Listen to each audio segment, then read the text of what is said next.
Boom, boom, boom, boom, boom, boom. Okay, here we go. Welcome to the Man United stream. Hope you're doing well, everybody. It's been an absolutely crazy day. Crazy day. And yes, you're reading it right. Ruben Amorim has been sacked as the Man United manager. We got the news early this morning, 10 a.m., about a couple of minutes before 10 a.m. And the news broke about Ruben Amorim getting the sack. Apparently, INEOS had enough. They decided enough's enough, and we're getting rid of Ruben Amorim. What was it that broke the camel? What was it that led to his sacking? Many people are asking the question. Many people are saying, what was it? Was it his win rate? No, it wasn't his win rate. It wasn't his success with Man United on the pitch. This is completely different. It was because he decided to take shots directly at Man United and the board and INEOS. That's what happened, and that's what led to his sacking. It's been absolutely crazy. Nish, welcome to the channel, mate. Hope you're doing well. I hope you've recovered from today's morning, the morning news. But I've kind of I had a break. I thought I'd have something to eat, but I didn't actually do that. I actually sat down and started looking through my messages, started researching, because obviously there's lots of news coming out from when he got sacked, why he got the sack.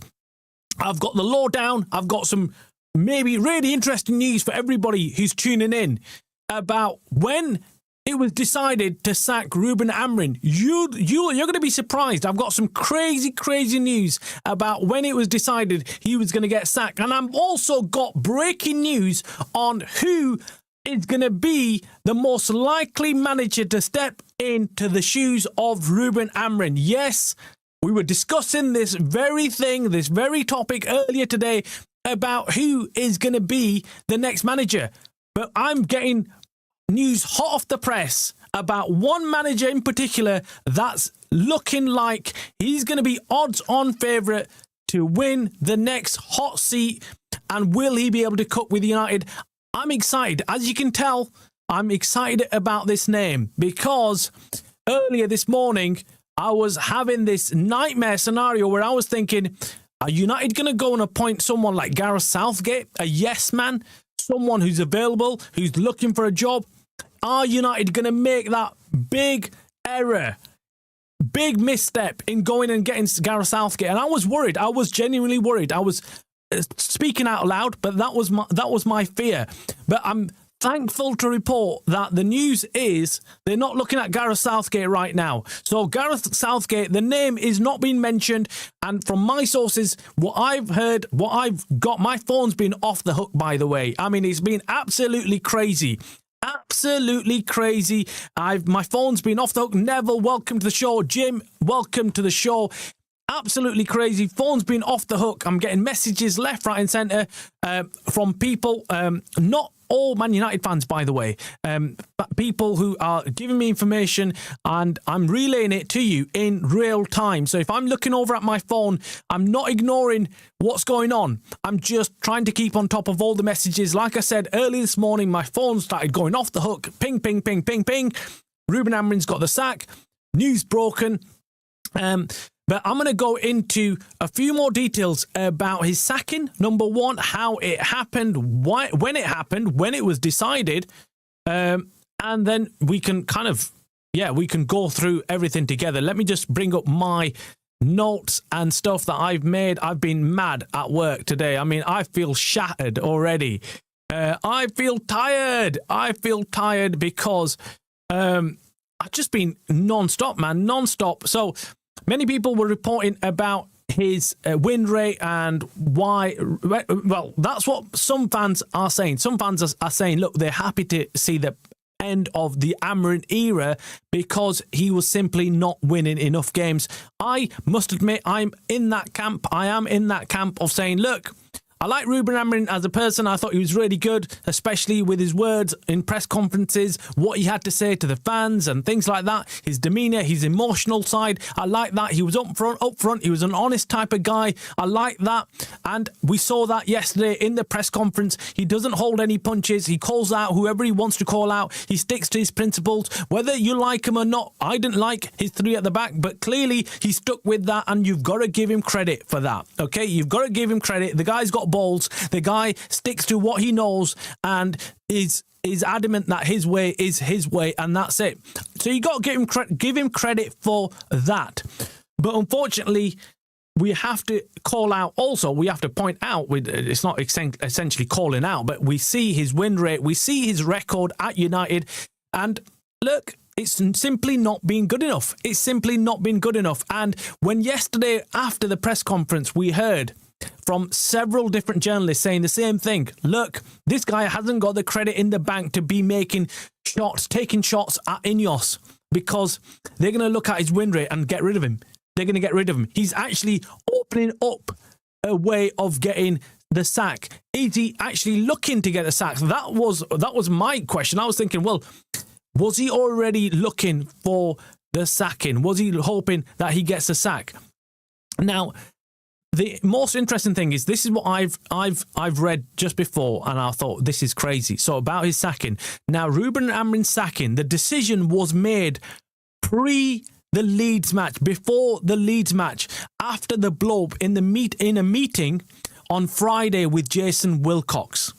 Now, details are emerging very quickly about a meeting that took place between Ruben Amorim and Jason Wilcox, and they had a huge kickoff. They had a kickoff between each other before the actual game. This was Friday. If you remember, we got the embargoed press conference on Friday. Was it Friday? I think it was Friday or Saturday. I can't remember now. Days are just completely mixed up in my head. But we got all this news coming out about Ruben Amorim having some kind of dispute with Jason Wilcox, but now it's been confirmed. The decision was already made before the Leeds match to get rid of Ruben Amorim. No matter what happened, he would be getting the sack. He'd be getting the sack. So that's what I got this just about an hour ago. I got told that is the news on Ruben Amorim.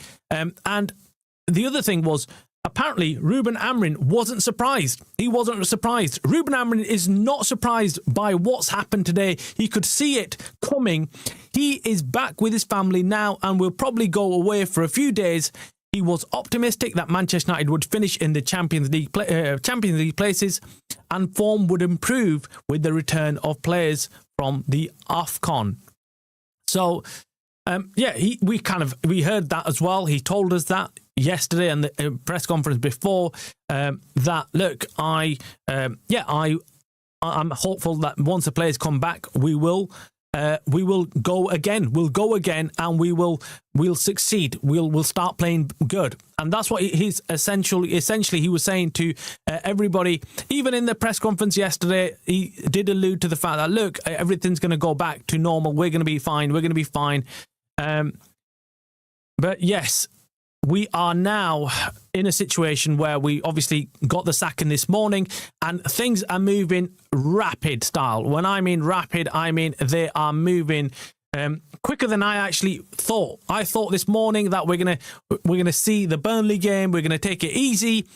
Things aren't gonna move quick in terms of a new manager. But what we're getting now is really quick news on who the new manager could be. Manchester United will now look for a new manager. Conversations are expected to accelerate very soon. Internal meetings and then interviews are expected to start very soon to decide on a new manager for now or the summer. That's Fabrizio Romano saying that. Now, again, this is interesting news coming out because I wasn't expecting this. I wasn't expecting a quick move here. I was not expecting a quick move for anybody. I thought, look, they're just going to get over the Ruben Amorim thing. They're going to let it slide for at least a couple of weeks, allow people to get confused about the transfer window, forget about the transfer window, and then look at a new manager. Now, as promised, I'm going to tell you who looks like the favourite to actually take over at United. You might have already heard it already, but it's this guy. Oliver Glasner has turned down the latest contract offer from Crystal Palace. We understand he's got his eyes set on Manchester United job. For Glasner to stay at Palace, he'd need to throw an extraordinary contract his way, complete with some serious release clauses. But Glasner has had his eye on the big job, the United job. It's clear he's aiming higher. And let's be real, once Ruben Amorim gets sacked, and this is beforehand, obviously, is going to be fireworks at Old Trafford. The managerial landscape is shifting and Glasner will be right in the mix for the hot seat at Manchester United. That is it, guys. Glasner is in pole position. And I'm getting further news then. 23 minutes ago, Indicator News put this out. Exclusive. Oliver Glasner has prepared a 1,000-page report on Manchester United tactics this season. He knew his time would come for an interview at the club. There you go, guys. There you go. This guy is getting ready. He is in pole position to get the job. It looks set to me. I can't see anybody else unless Glasner has high expectations of being, like he says, like Ruben Amorim said, the manager of the club who makes all the calls. But I don't think United want that kind of manager, coach, whatever. They want to bring in somebody who's going to fit into the system of the hierarchy. That is what's going to happen. The hierarchy of, Wilcox, Barada. For those of us who are saying and calling for the heads of Barada and Wilcox, unfortunately, I'm hearing that will not happen. That will not be happening. United structure, the hierarchy will not be changing. So, yes, I know, I'm the same. I've been saying, look, if we're going to get rid of Ruben Amorim, we might as well get rid of the bloody people who brought him in. But that's not, unfortunately, going to happen. INEOS are not going anywhere. Neither is Omar Barada or Wilcox. They are in the driving seat. And they are going to be moving to get a new manager in. I know that's not what most of us want. I know most of us would like a full, clean, bloody slate and INEOS and the Glazers gone, and we bring in somebody else who can actually run this bloody club properly, right? Put in the bloody money that's it needs. So no doubt, we're going to hear further news on the compensation paid to Ruben Amorim to get rid of him. Obviously, he had 18 months left on his contract. He reminded everybody yesterday about this in that press conference saying, look, I've got 18 months, I'm going to see it through. But then he also dropped in, unless the hierarchy bring in someone to replace me. I'm here until someone replaces me. Essentially, he was playing a game of chicken with INEOS, saying, yes, I'm not going to blink. Whoever blinks first, if you're going to sack me, but I'm not going to be the one who's going to walk out on United. So Glasner, guys, looks set to be the new manager for Man United, unless something crazy happens, where, I don't know, Southgate brings in a 2,000-page document report on Man United. You know what I mean? Or there's an outside chance of someone else. Now, I like this guy as well. I'm not going to lie. I like this guy as well. Yes, Roberto De Zerbi is also in the mix. We're hearing there's significant support at Manchester United for De Zerbi. Again, I don't know what you guys think of it, but I'm looking at it thinking two very good names. De Zerbi is a proper coach. You know, like, he doesn't give a shit about anything else going on behind the scenes. He is all about being out on the training field and coaching. That's what he wants to do. Would he want to jump in for us? I'm not quite sure. Let me know in the comments what you think about De Zerbi or Glasner. I think it's a tricky one, that one. I think, look, Glasner, we've seen what he can do, and he's doing really well with Crystal Palace. But De Zerbi also needs a mentioning as well. Absolutely. There's people throwing names about, obviously, Fletcher. I mean, I saw a tweet from Rio Ferdinand, the bloody joker, saying, we should give the job to Fletcher if he does well. Like, what? What are you on about, man? Like, what are you on about? Do you know what? Isn't it interesting that these people switch up so quickly? So Rio Ferdinand is the same dude who's been backing Amorim to the hill, right? Saying Amorim. And then he's just, boom, switched on him. And next minute, he's like already throwing names out there about who should be the next manager. Like, talk about not giving any time to, take in the news of getting the sack. And he was even quicker than me. I mean, I'm giving this show now, it's almost 1 o'clock, and I'm kind of bringing this show with updates on what's happened. And, Ruben Amorim, and I've given you my thoughts on Ruben Amorim's sacking. And I've said to you, look, I'm not one of those who like seeing managers get sacked, but I can understand the decision having been made if it was to do with his results, but it's not. We all know that Ruben Amorim didn't get sacked because of his results. If Ruben Amorim did not come out and did not argue with Wilcox and had not said what he said in the press conference yesterday, he would still be the Man United manager this morning. It's just because he turned volatile and he turned his guns against the owners. And there was only going to be one winner there, because the owners are the ones who employ him and bring him in. I'm going to go to the chat and see what you guys think of today's news and what you think, what is going on. Like always, I want everyone to get involved and see what everyone is saying and what you've gathered so far. What have you guys thought of the news, breaking news? I know a few of you probably missed the morning show when the news broke, but you probably now heard it. I mean, unless you're living under a rock, I think everyone will have heard about the news that Manchester United have sacked their manager after 14 months of his job. Well, 14 months of being in the job at United. Club is fucked. Appalling decision. Wilcox and Browder just should be sacked. Not the manager that has us knocking on Europe's door with 4 signings because he spoke up like Ragnick. Do you know what? I don't disagree with you there. I think. The people who have been making the reckless decisions are the ones who are still in at United, the ones who are still there. And you're right, he didn't get his backing. I've been saying it for weeks now. We have not got we've not got any backing from INEOS. They've not spent the money, and I think it is a way of smoke screening everything that they've screwed up. And the problem I have, and I said this in the early morning show, is we're trusting the same bloody people to appoint a new manager. And I don't trust them. I really don't trust them. I know I've just given you the Glasner news, but I will not trust these guys until I hear who the next manager is.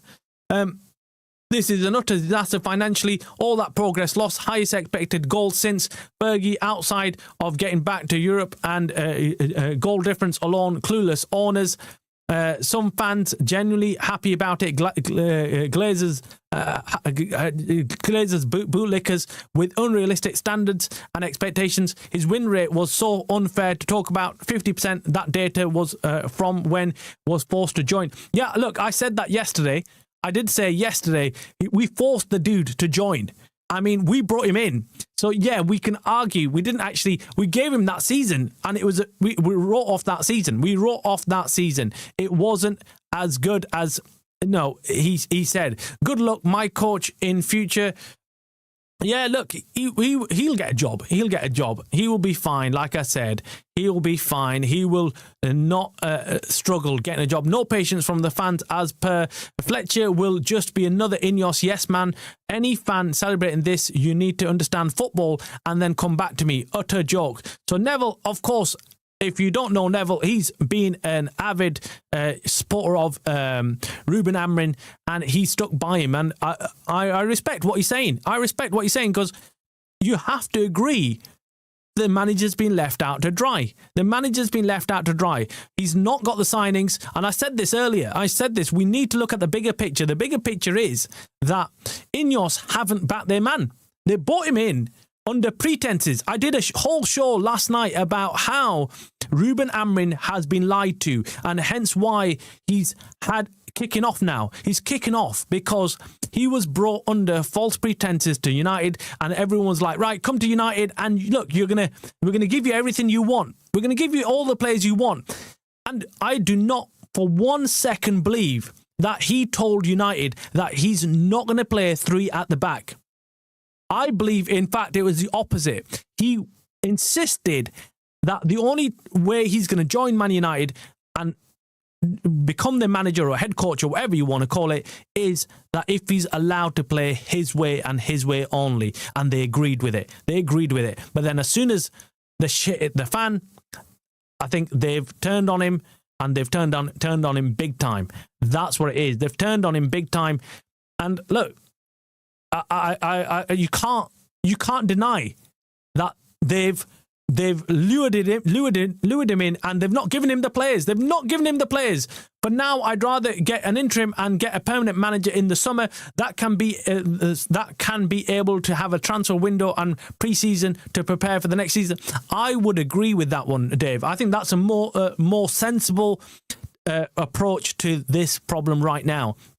Because we've seen, just like what Neville's just said, we bloody forced Amorim to come halfway through the season. We forced him to come halfway through the season and then expected miracles. And yes, of course, if there's a manager like Glasner or De Zerbi watching this shit show that's going on right now, they'll be thinking, well, do we want to make the same mistake of joining halfway through the season and then we get judged for our win rate and results with this shitty team? And they're shit. I don't give a crap what anyone else says. I believe that there's some players, well, actually, majority of the players in this squad are shit. Man. We need replacements. And we've not got an owner who's putting the money down to replace this shit squad. And we all know who they are. I mean, we cried about Onana for years, right? We're like, oh my God, Onana's shit. We need a new goalkeeper. And look what Senny Lemons has offered us since he's come. And of course it took money. And balls to go and replace Onana, one of our key signings under Ten Hag. It took massive balls to bring in Senny Lemons and switch it over. We all know that there's players still in this squad who are simply not good enough to be playing for Man United, and we kind of cry. We cry over things like, like we're not doing well enough. We're not doing well enough because we've got a shit team. But now, Dave, I agree with you. I think that's the most sensible approach. I would rather bring in a manager in the summer and judge him from a blank slate rather than him coming in and we forget that we've where we are this season. Because some would argue that actually Ruben Amorim has done good work this season, and some would argue that look, we are, like Neville said, we are pretty close to the Champions League spots. So if a manager comes in and kind of rides that high already, and we get into the Champions League, some people might say, well, look, you know what? It was all the hard work was already done by Ruben Amorim. But I also think if a manager comes in and gets us winning again, and winning like more games than losing or drawing, I think, look, it's an easy job for whoever comes in. Jim says, I like Glasner. Yeah, I think, look, for me, Glasner to me, looks like a guy who's just really level-headed. He doesn't get excited, doesn't go crazy, but I have to put you all on notice right now. Glasner has made very similar, or not as crazy as Ruben Amorim's statements, but he's also come out and spoke against the Crystal Palace owners and has said that, look, he's not getting the players that he wants and that they've got rid of players and he's not happy with it. He's not happy because he's not got any replacements as a result. So his argument with Crystal Palace is that you've not backed me. So are we again going to sign a manager who might turn on INEOS? So that's my worry. Look, I don't want to go through this rigmarole again and again. I don't want to go through this cycle of rinse and repeat. Get rid of a manager, bring in another one. The moment he steps out of line, we get rid of him and bring in another one. And then the moment he steps out of line and says, I need players, they're all telling us the same thing, right? They're all telling us, you need to improve your squad. You need to improve the players. This United team isn't good enough to compete against the top teams. And our answer is not to go out there and sign new players. Our answer is, right, let's just get rid of the manager. That has to stop. And I think the problem with Ruben Amorim is that, yes, many people, even fans, have started turning against him because of his win rate. And I think, yeah, it's difficult because what does Ruben Amorim do? Does he come out first game of the season and tell everybody and spill the beans and say, I've not been backed. I haven't got my bloody midfielder I asked for. I haven't got the wing backs I asked for. They've let me down. The board have let me down. Yes, they bought in Mbeumo and bought in bloody Kuna, but I didn't want Sesko. I wanted Watkins. I wanted Delap or something. I didn't want Sesko. I didn't want a young striker coming in. How can I play with this team? He couldn't say that in the first game of the season. But this is the problem. When you're a manager, there's things like this that you've got to combat with, and you've got to have these things, sorted out before you agree to sign on that dotted line.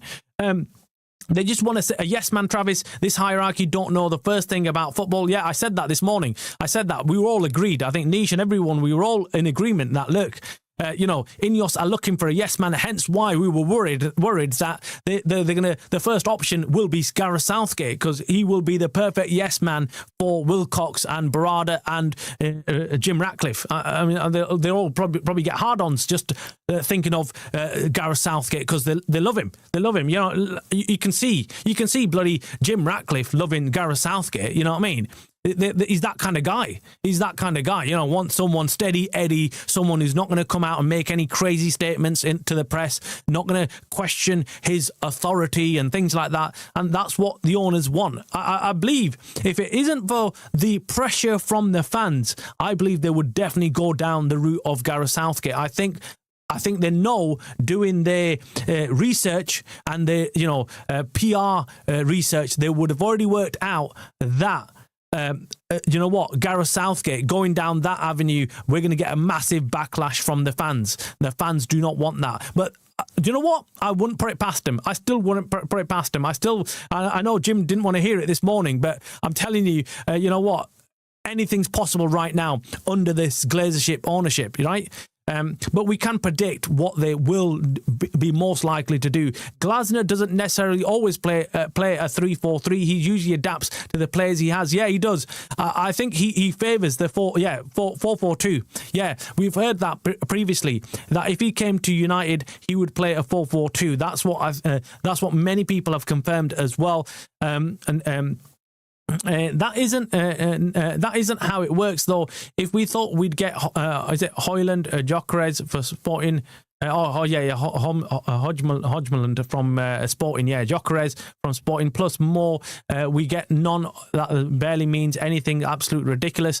Yeah, look, he's not got the players he wanted. Wharton, Belabor, midfield dominant. If we can get them. I mean, that's the question, if we ever are going to even make a move from. This is stupid. It's going to cost us 10 million to sack Amorim. Yeah, I think I've heard the figure that we are paying compensation to him. That's not been mentioned in any of the press releases so far. No one's talking about it, but we are paying him off, guys. That's a new young centre mids. 2,000 report. That's amazing. 2,000 page. No, that was, I just made that up in the sense that, I think he did a 1,000 page report. I was talking about Southgate maybe making a 2,000 report just having a laugh with you guys. No, De Zerbi is a scumbag. No chance. De Zerbi would be class for us.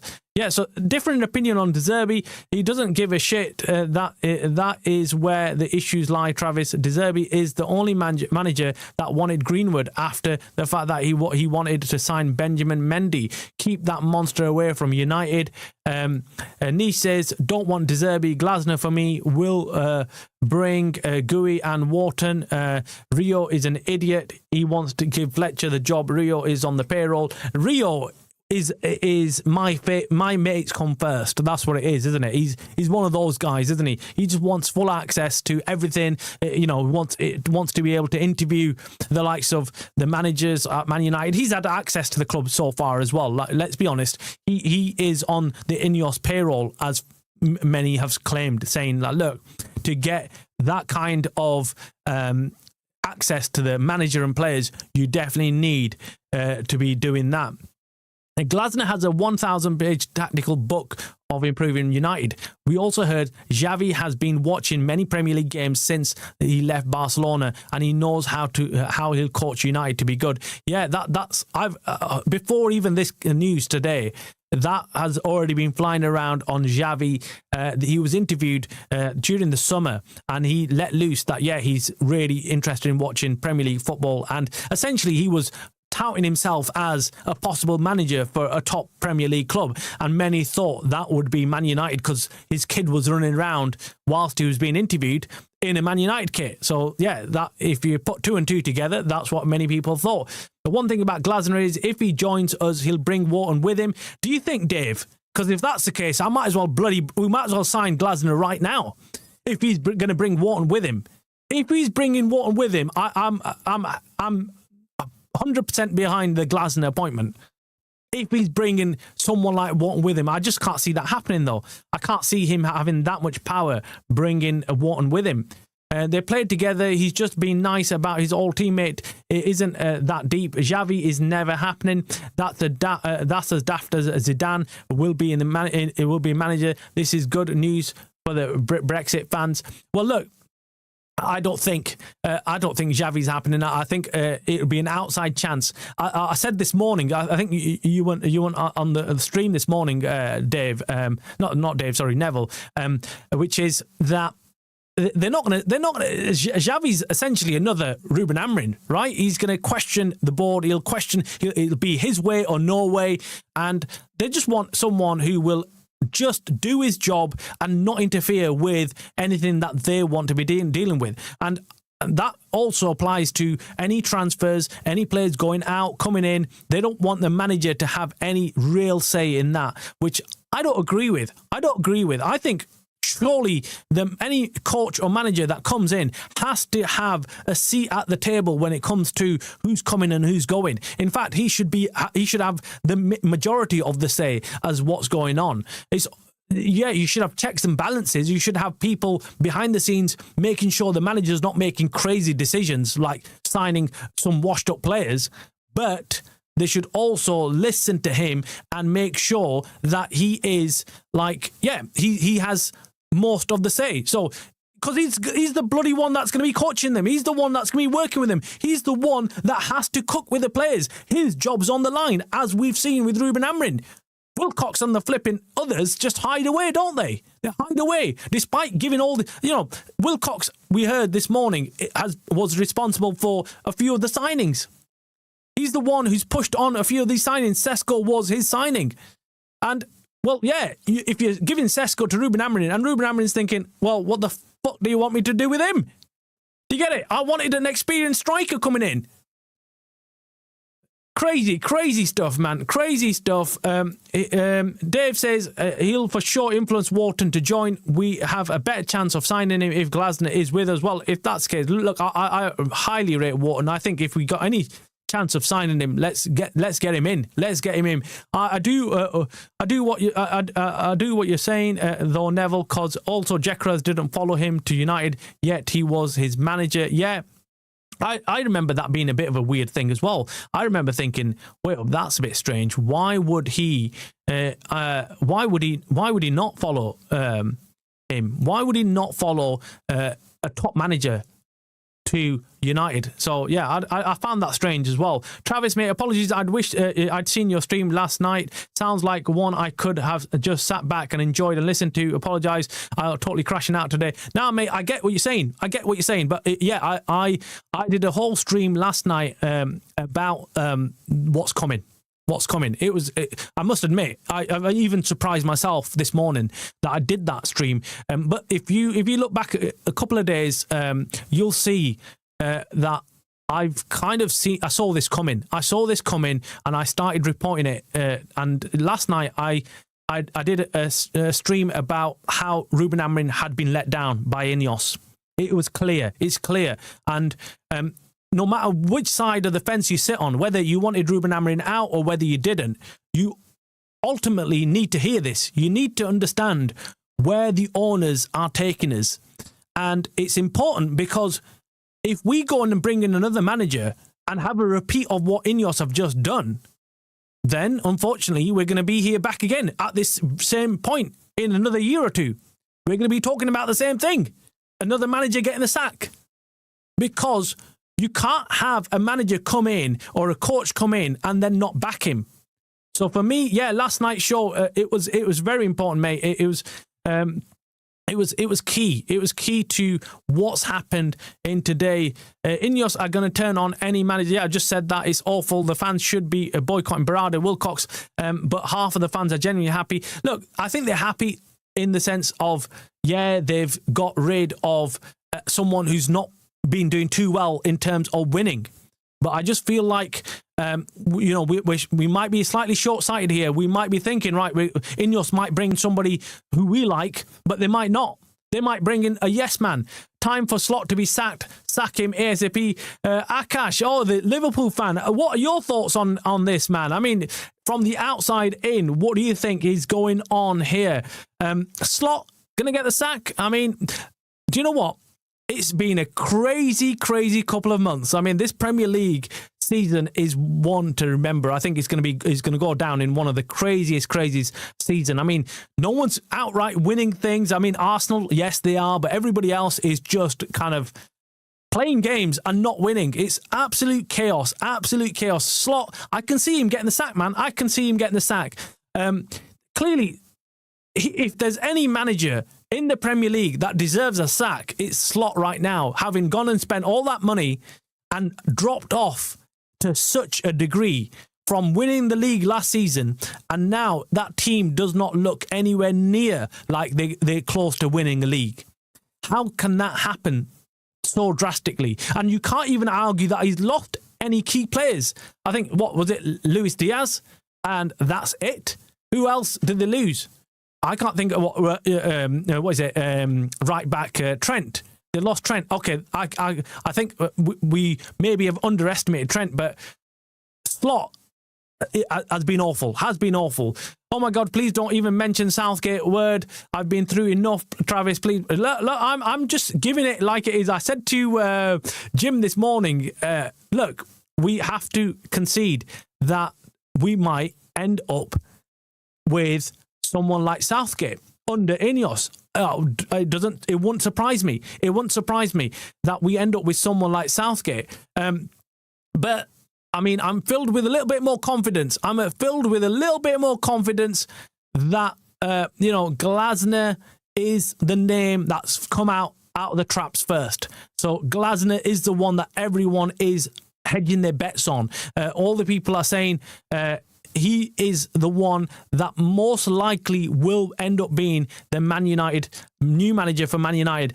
And look, there's lots of names being mentioned, but for me, look, it's clear. Glasner's clear. I mean, there's a few pictures of the managers here. Who should be the next Manchester United head coach? We've got Solskjaer coming back. I don't think that's happening. Carrick, again, I don't think that's happening. Conte, well, if you thought Ruben Amorim was a live wire, Conte is a crazy man. Again, I don't think the ex-Chelsea manager there is going to come in because, again, he is outspoken, will want to steer the ship the way he wants to steer it. Zidane, not happening. Zidane ain't going to walk into this job. No one's going to, someone like Zidane would not want to take on this kind of challenge. We've got Ancelotti. He's busy with Brazil. He ain't going to be, he's not going to be leaving that job anytime soon. He's got it cushy, enjoying his life on the beaches of Brazil. I don't think he's coming. Then we've got Xavi. I think he wants the job. I really do. I don't think INEOS will give him the job, though. I don't think he'll get the job because I think he's going to be too closely linked to the way Ruben Amorim has run the show, and he'll want to steer his ship the way he wants to deal with it. That's how I think that is. The only two names that then are left is Glasner and Southgate. I think both have got a shot. I think the fans' man will be Glasner. I think Southgate, secretly, I'm telling you right now, INEOS would love to bring in Southgate. Without a shadow of a doubt. I'm telling you, they would want. But I know they do their market research. They put out the feelers, INEOS and the Glazers. They've done this for years. We think they don't, but they do. They leak information, they leak news to the press, and then they see the reaction from the fan base. So they're going to be putting out their feelers, and they're going to be doing their market research on, if we were to appoint Gareth Southgate, what would be the feedback from the fans? What would the likely reaction be?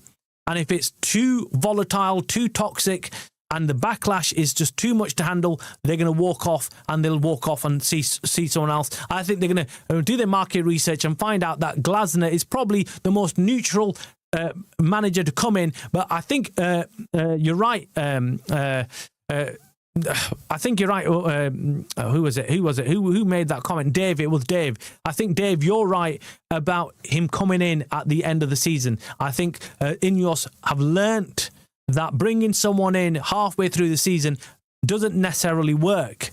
But then I also think that, will they trust Fletcher to guarantee Champions League football this season? That's another big question mark, because they will be looking at this situation thinking, we're pretty close to qualifying for Champions League. I mean, it only takes 1 or 2 wins right now in the Premier League to get us in there. And if we do, then it might be, well, it can save United. It can save United the whole season.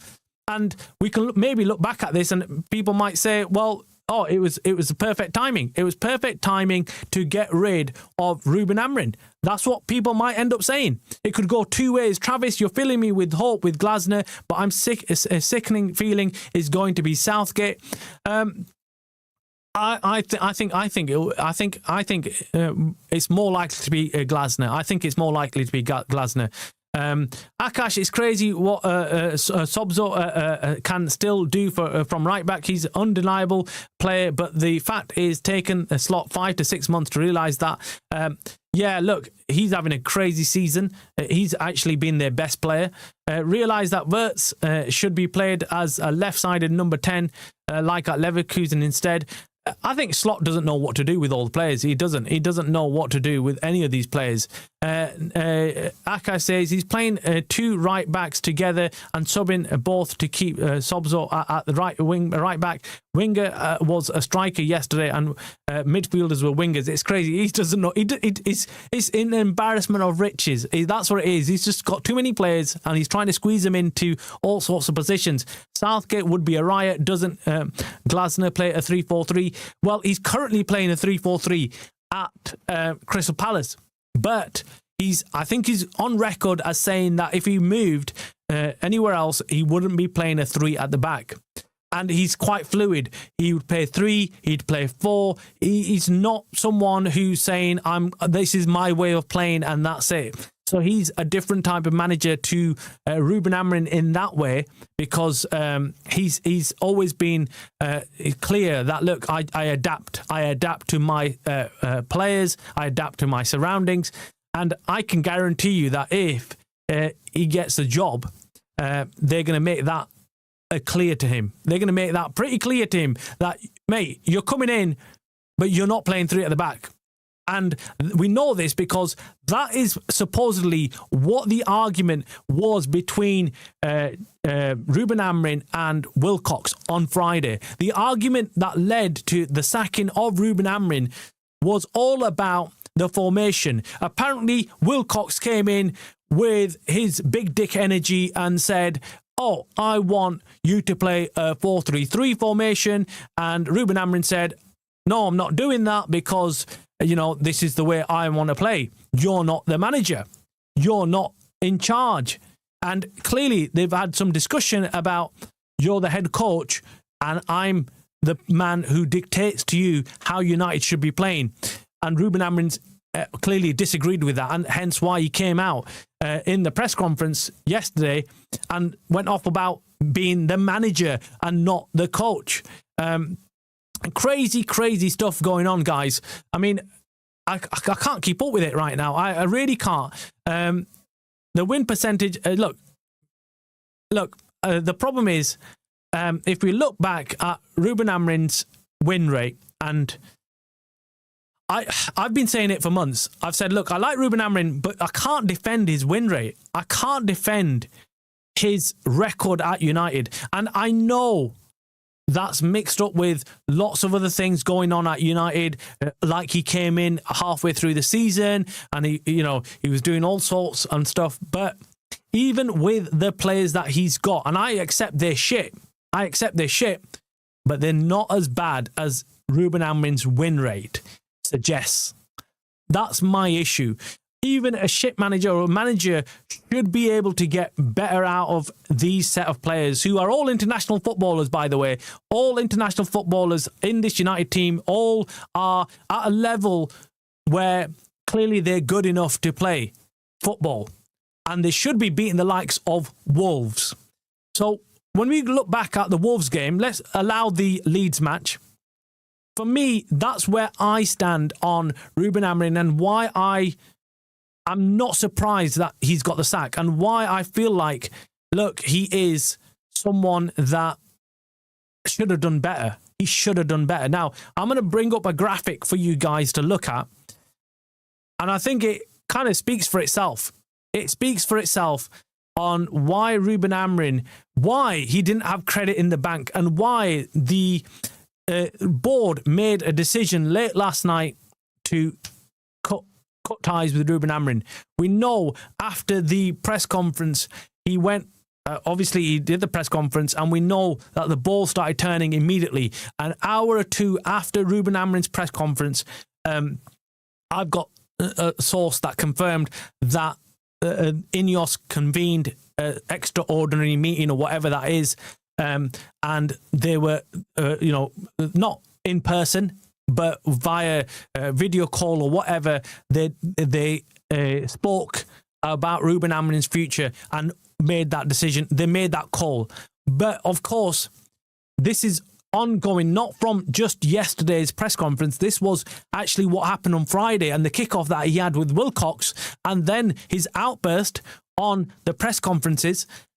And that's what last night they had already made that decision. So they'd already made the decision to get rid of him. They got him in this morning and essentially told him, off you go, mate. And last night I did my late night stream. I don't usually do late night streams. You should have, if you were there, you know what I said.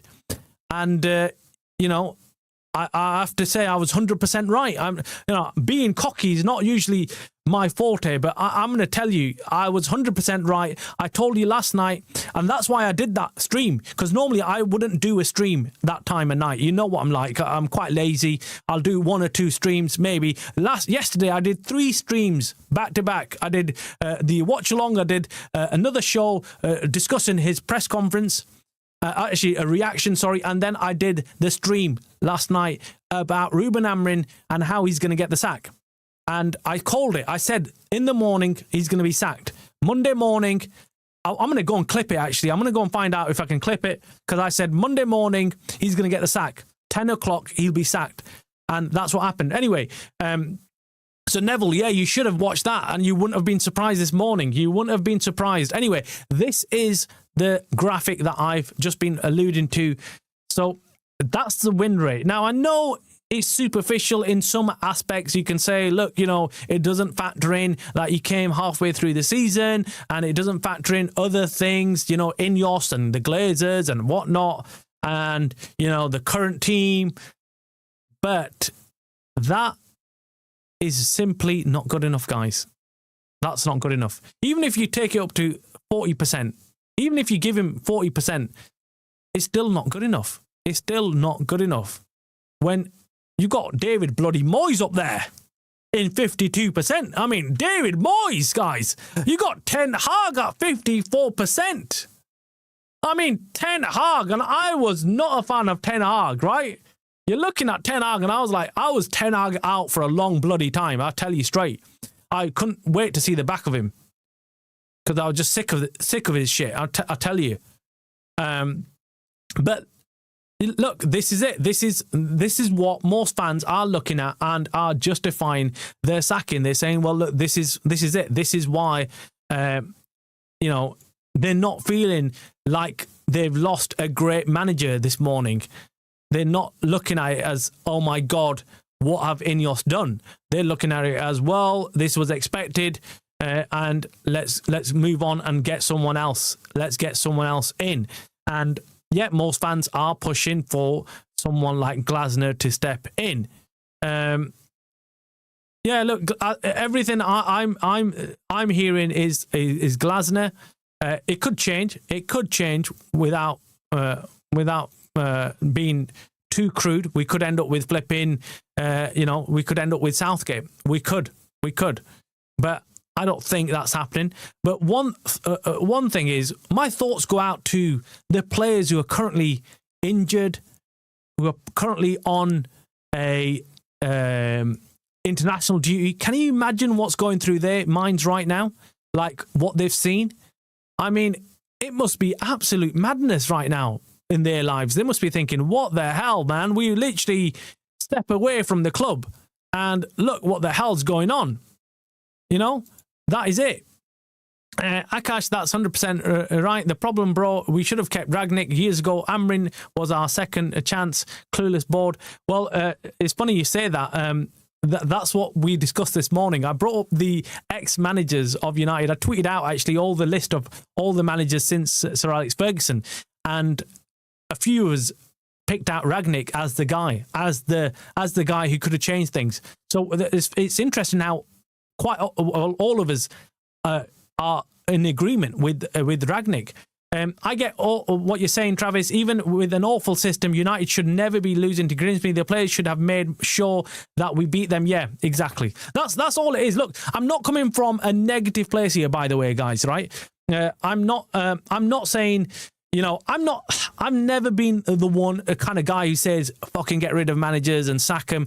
If they're Man United managers, I back them. If they're Man United players, I back them until they give me something that I can't work with, until I feel like shit, this is not going to work out.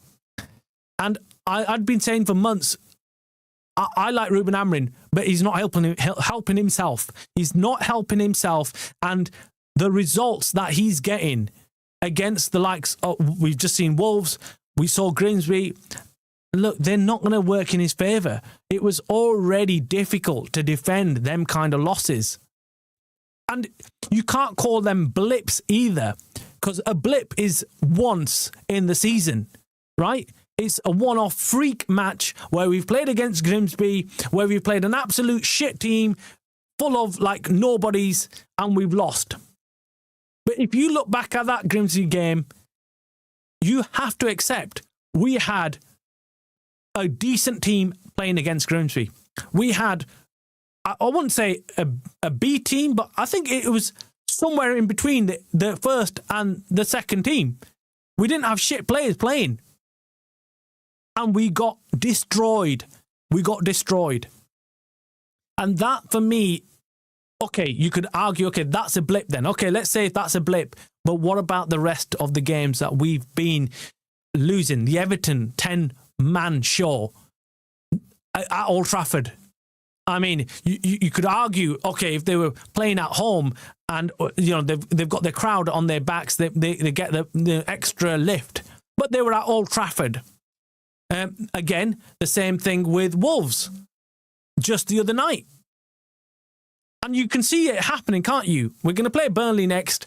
It's going to be a tough game. I mean, I don't envy Fletcher coming in. But he's got nothing to lose. He's going to come in and he's going to do what he needs to do. He's going to come in and be like, right, okay, do you know what?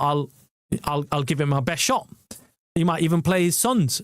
He might even give them their game time that they deserve. But even the Grimsby game, how does that fall on Amorim? Onana couldn't save a single penalty. The win rate also ignores all the UEL games. I think it's only fair to look at his data from this season. I mean, look, again, I did kind of put that exclusion out there on that graphic. I did say, look, he came in half season. So, yeah, there's an argument to have there. And Onana, well, he could flip and take down the Titanic on his own. Let's be honest, right? He could single-handedly take down the Titanic.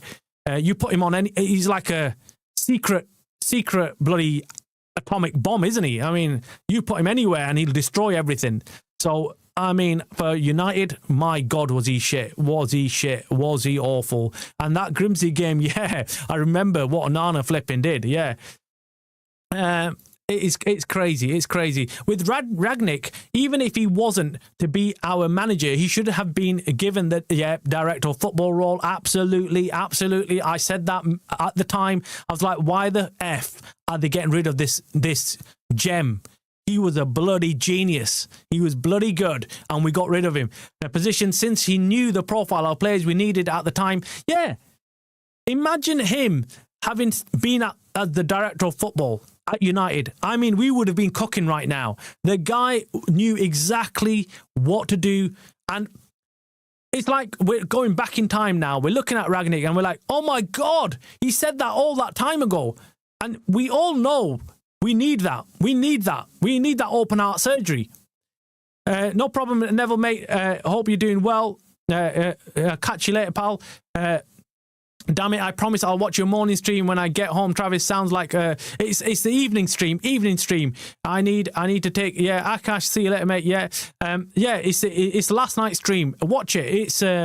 It's interesting. It's funny because I had no idea of what's going to happen this morning, but like everything that was said now, I mean, I need to go and clip it because I was like, wow, like I got it like 100% on. But look, I didn't want to be right. I didn't want this shit show. I'm going to be honest with you. I didn't want this shit show.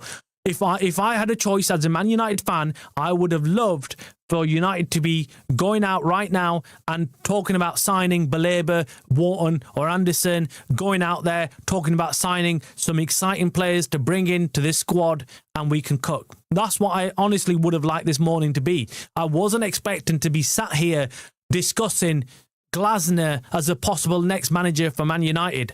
I thought that was never on the cards. On at least not this early.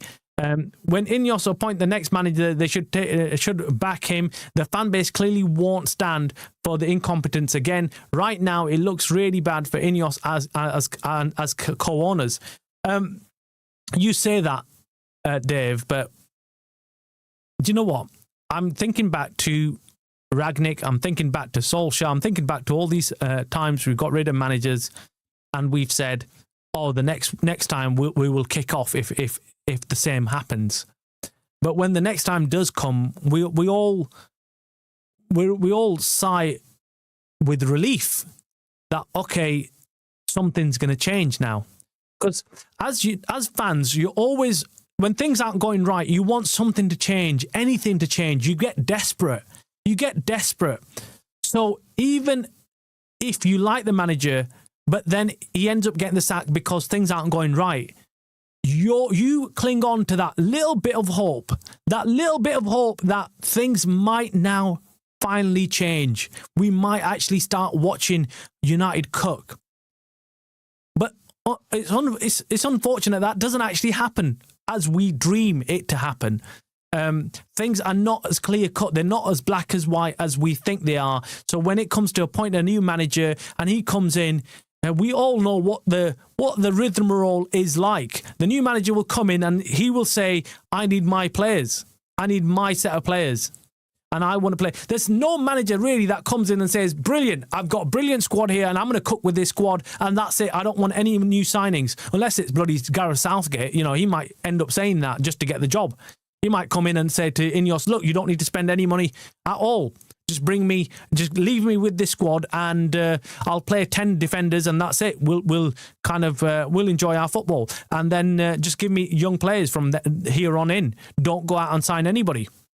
That could actually happen. The Maresca sacking gave INEOS the confidence to sack Amorim. We are ready to give him a full season. Yeah, look, I think that's right. I think that's true. I think the whole situation with Maresca at Chelsea not only has given INEOS confidence, it kind of put INEOS in the spotlight a little bit, because if they didn't act after what Ruben Amorim just said last night, they would have looked like a right bunch of clueless idiots, because Chelsea essentially got rid of their manager, Maresca, for doing exactly the same.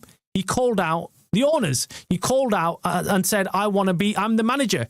Essentially what Ruben Amorim did. He said, look, Maresca said, I'm the man, I'm the boss, and I should be the one making all the decisions. And Chelsea got rid of him. So if United, I think INEOS had no choice. They got cornered into a situation where last night they had to make that call and sack Ruben Amorim. And that's why even in my evening show last night, I said, look, after Ruben Amorim's comments, he's put himself in a position now where he's up against the owners, and the owners are in a corner, and they're going to have to act. They're going to have to take steps to take him out. Have to. True, there's a high probability that this cycle continues even with a new manager. It's the hope that kills us. I think we will be back to our best. Yeah, look, I want to be back to our best. I really do. And it's the cycle. I said it in my morning show. I said, look, yes, we're getting rid of another manager. Yes, it could mean that we could do better, slightly better than what Ruben Amorim's been doing. But then also, we have still got the ever consistent ownership at this club who have been here since we've screwed up everything.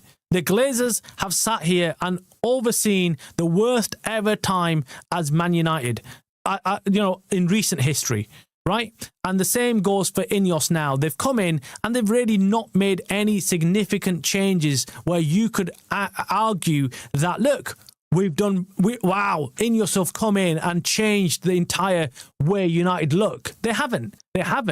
And I pointed out to the fact that if you look at INEOS's record, Jim Ratcliffe's record with Nice, the League One team out in France, they've got rid of managers almost every year. I don't think any manager has seen out a 2-year term at Nice.